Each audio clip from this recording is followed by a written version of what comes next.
Fhs Season Tickets.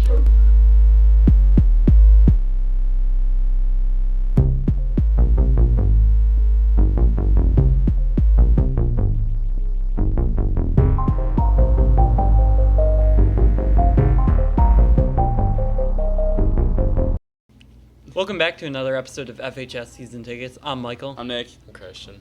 We're going to start off talking about college football. First game, Big 12 showdown, Oklahoma versus West Virginia. Probably will decide the Big 12. I'm going to go with Oklahoma. They've been playing well, and West Virginia, the only top 25 team they've played. They lost to an Oklahoma State, so I think the Sooners get the victory. Nick, who do you have? Yeah, I really like Oklahoma in this one. They're really only the game I've watched for them was the Ohio State game, but I liked what I saw there. Ohio State was just way more talented than them, but they have been playing well more recently, better than that game, and they didn't even lose too bad to Ohio State. I know it was like a 20-point loss, but it still looked a little bit more difficult than actually the score showed. So I am going to pick Oklahoma over West Virginia, team that I really don't believe in here in the Big 12. Christian, who do you got? Oklahoma. Washington State, huge in-state battle versus the number 6, number 22 overall teams. And if Washington loses this one, it's going to really spell trouble for them. Mike, who do you got in this one? I'm going to go with Washington. I haven't been too impressed with Washington State. They lost to an FCS school really early in the year. They have rebounded since then, but I still think they're closer to the team that lost to an FCS school than the team that is undefeated in Pac-12 play right now. So I'm going to go with the Huskies to get the win. I think they're much more talented. Jake Browning should have a big game against the Cougars defense. Christian, who do you have? Yeah, I like what you said. Jake Browning's gonna have a big game. They're gonna get this W after bouncing back from a loss against USC. So I just got Washington. Who you got, Nick?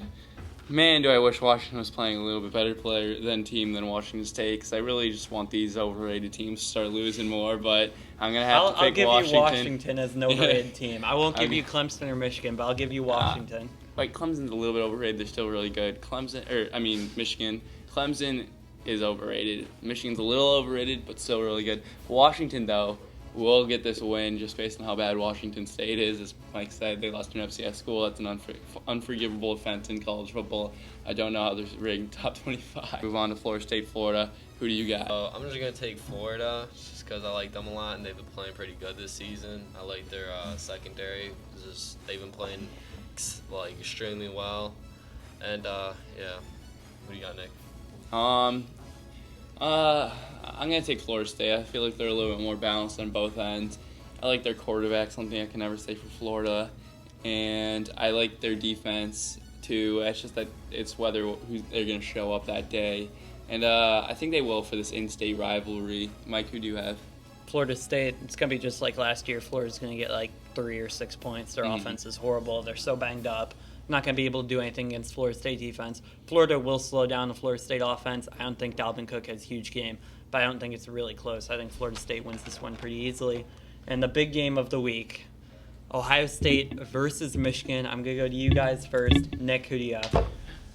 I got Ohio State. It's not this weekend though. It's this next weekend. The biggest game of because we're previewing all the games because we're going on Thanksgiving break, so we have to preview the games for next week too. Yeah, something we got to preface for sure. But this one is going to be 2 weekends from now, and I do think that Ohio State will win this game. I do think they're more talented. I do think that the Michigan, even though they have time to prep with this new quarterback, and everyone's saying that they were basically tied. I do think losing who you've been playing with, who you've been winning with for the most part, losing them for the season, coming up against the hardest game of the season is going to be a struggle. So I do think Ohio State with momentum will win this game. Christian, who do you have? Then I got OSU. OSU is just extremely talented, and after Michigan just lost their starting QB, who they've been winning with the whole season, I can't really choose them. And the Michigan, they're kind of overrated to me from the start. So, who do you got, Mike? I'm going to go with Ohio State in a really close one. Said this from the start of the year. Thought Ohio State would beat Michigan. I still think Michigan might have a little bit better team if everyone was fully healthy. Losing their quarterback is a big loss. These are two of the best teams in the country. I think home field advantage and a healthy quarterback means Ohio State does get the victory. And Ohio State really hasn't lost to Michigan very often recently. So I think that trend does continue, and Ohio State gets the victory over Michigan. Nick, what's the final rivalry game we're previewing? The final one that we'll be previewing is the Iron Bowl Auburn versus Alabama, number 1 versus number 15. Auburn slightly underrated in the ranking system, but they are a really good team.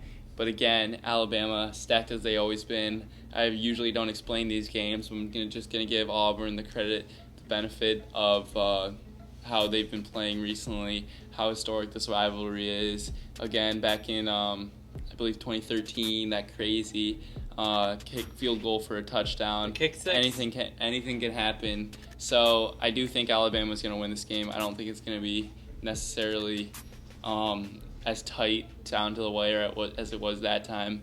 I think it's going to be a pretty handily victory. I don't think the score is going to reflect how dominant the game was, but I do think it's going to be pretty much in Alabama's control the whole time. Mike, what do you think about this game? Alabama's at home. And if Alabama was on the road and Auburn was fully healthy, maybe I'd consider taking Auburn, but neither of those things are happening. Auburn is banged up, and Alabama's at home. I think this game isn't very close. I think Alabama is really motivated. I think that they beat Auburn. They cover the spread against Auburn, whatever it's going to turn out to be. I really like Alabama in this game. Christian, who do you have? I'm completely with you, Mike. If Auburn was at home, I would have maybe considered picking them, but they're not, so I got Bama. So now we're going to get into our NFL predictions, NFL games over this 2-week span. And the first game up on the dock is going to be Texans versus Raiders. And this Texans team, surprisingly to me, is 6-3. I did not know that. I mean, they have a decent quarterback. They're a trash team that's Brock doing well. Osweiler and no J.J. Watt. So I just think that they're going to be dismantled by this Raiders team that has all the pieces on defense, an MVP-style quarterback in Derek Carr, and solid enough offensive line to get things done, especially against this deplenished Houston Texans team. Mike, who do you got? MVP style QB Derek Carr, and you were You can't laughing say- at me for taking Matt Ryan. Hey, you cannot say that he's not. Yeah, he is, but like An MVP Matt style. Ryan is higher. Okay, I do now agree that Matt Ryan is a tad bit higher than Derek There we Carr. go. Derek Carr, I mean, Derek Carr has done everything. Oh, Derek And, Carr's been great this year. His team and looks a little bit better than the Falcons right now. It's debatable up to this point. Yeah, they're two of the 6 or 7 best teams in the NFL. I'm going to take the Raiders as well. I agree with you. I think they're going to beat the Texans pretty easily. Don't think Texans are very good. Christian, who do you have? That you just said the Texans aren't good, but they're 6-3. They're not good, but the NFL is pretty crappy this year. Yeah, I got the Raiders. I mean, I'm not gonna be like Mike and say the Texans suck because They they suck. got Jadeveon Clowney and Ryan Kersing and Ooh, all them Jadeveon players. Clowney. He's been playing good this year. You can't say he's not. Yeah, the Raiders. Latavius Murray, Carr, Mari Cooper, Yeah, they got a lot of Crabtree. Next game we're going to be previewing is the Raiders, again, taking on the Carolina Panthers. I'm going to take the Carolina Panthers in this one. I really like their team. Had a great season last year. I think they're similar to the team that they were last year, and they started playing well, so I think that they get the victory over Oakland.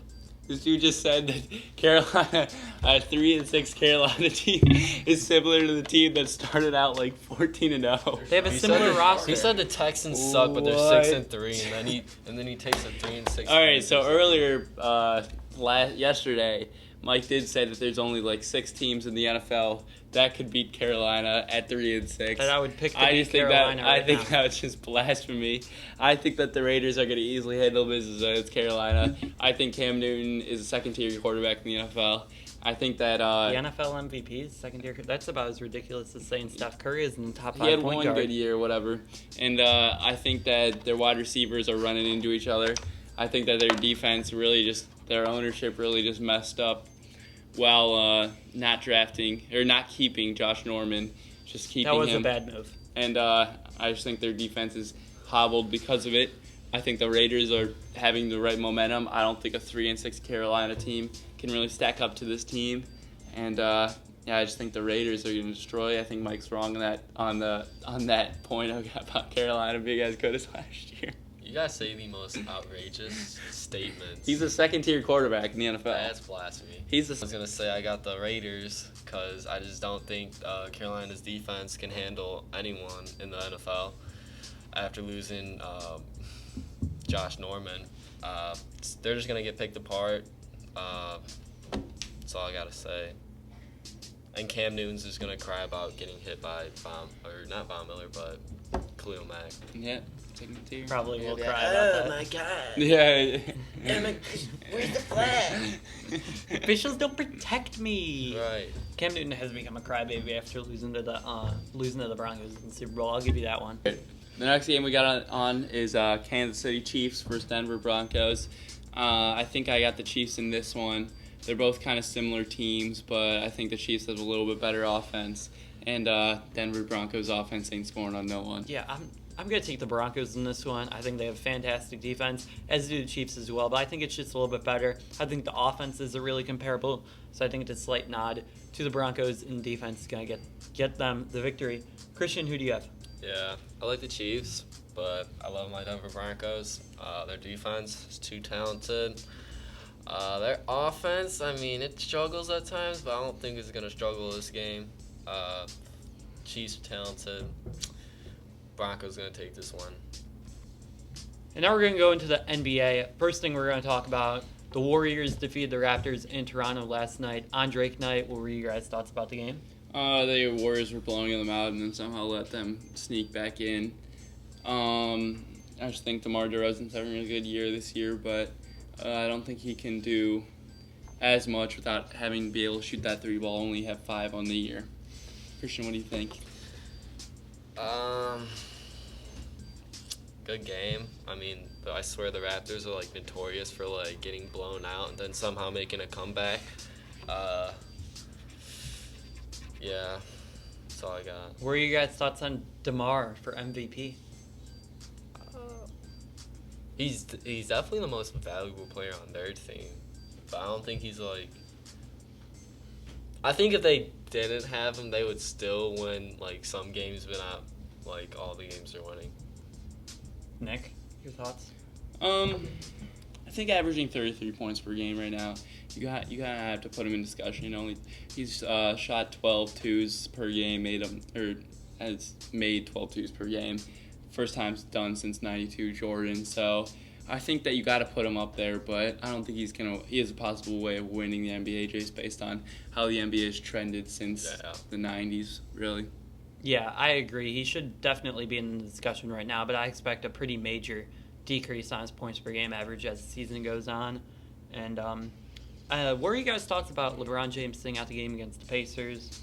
I think it's good. I don't think we need to really just go ham this regular season. All we need to do is really lock up the first seed.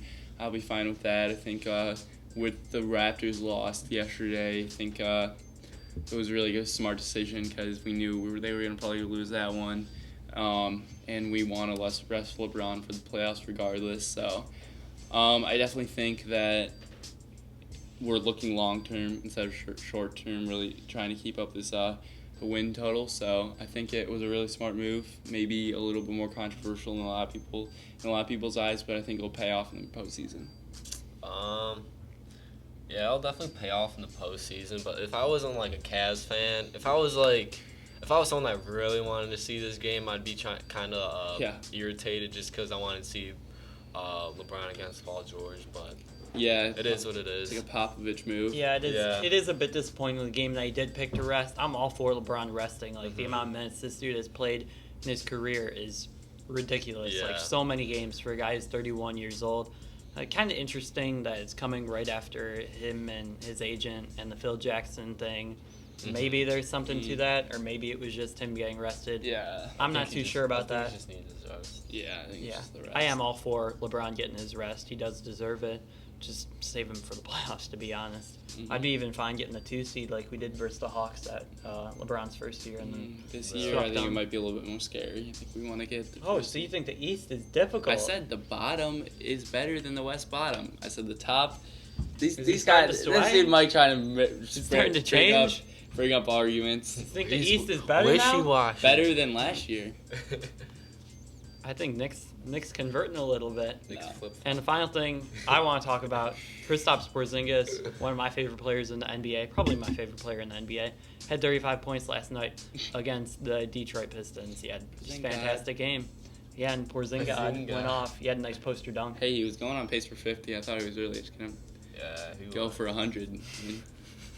Go for 100 after 24 in the first half. Dude, if they didn't have Melo, I swear Kristaps would be averaging at least like 23, at least. Close to it right now. He's like 19, I think. Yeah.